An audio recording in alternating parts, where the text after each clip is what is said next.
பாவங்களை மன்னித்து அடிமைத்தனத்தை நீக்குவீராக.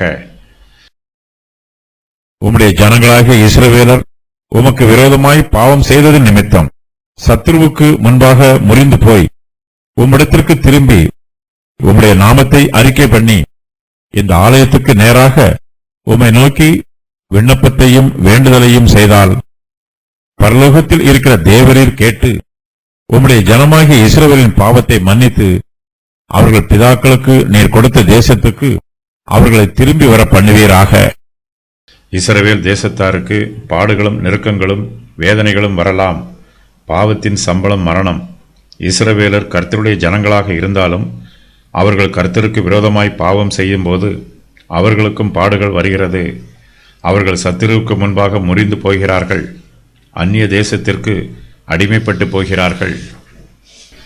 இஸ்ரவேல் ஜனத்தார் பாடுகளையும் வேதனைகளையும் அனுபவிக்கும் போது அவர்கள் கர்த்தருடைய ஆலயத்திற்கு நேராக ஜெபம் பண்ணும் போது கர்த்தர் அவர்களுடைய பாவங்களை மன்னிக்க வேண்டும் என்றும் கர்த்தர் தாமே அவர்களை மறுபடியும் இஸ்ரவேல் தேசத்திற்கு திரும்ப பண்ண வேண்டும் என்றும் சாலமோன் கர்த்தரிடத்தில் ஜெபம் பண்ணுகிறார்.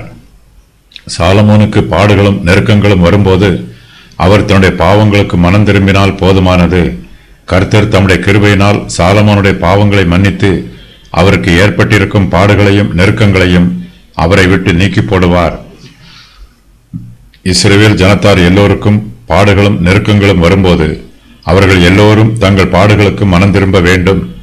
இஸ்ரவேல் ஜனத்தாருடைய பாவங்களுக்காக சாலமோன் மனம் திரும்ப முடியாது. யார் பாவம் செய்தார்களோ அவர்களே தங்களுடைய பாவத்திற்கு மனம் திரும்ப வேண்டும். சாலமோன் கர்த்தரிடத்தில் உம்முடைய ஜனங்களாகிய இஸ்ரவேலர் உமக்கு விரோதமாய் பாவம் செய்ததின் நிமித்தம் சத்ருவுக்கு முன்பாக முறிந்து போய் உம்மிடத்திற்கு திரும்பி உம்முடைய நாமத்தை அறிக்கை பண்ணி இந்த ஆலயத்துக்கு நேராக உம்மை நோக்கி விண்ணப்பத்தையும் வேண்டுதலையும் செய்தால் பரலோகத்தில் இருக்கிற தேவரீர் கேட்டு உம்முடைய ஜனமாகிய இஸ்ரவேலின் பாவத்தை மன்னித்து அவர்கள் பிதாக்களுக்கு நீர் கொடுத்த தேசத்துக்கு அவர்களை திரும்பி வர பண்ணுவீராக என்று ஜெபம் பண்ணுகிறார். எஸ்ரா, நெகேமியா ஆகியோரின் காலத்தில் இந்த வாக்கியம் நிறைவேறிற்று. ஏசாயாவும் இதை முன்னறிவித்திருக்கிறார். இந்த வாக்கியத்தில் அவர்கள் என்பது சமஸ்த இஸ்ரவேலையும் குறிக்கும். இஸ்ரவேல் புத்திரர் அனைவருமே கூட்டிச் சேர்க்கப்படுவார்கள். மேசியா அவர்கள் அனைவரையும் ஆசீர்வதிப்பார்.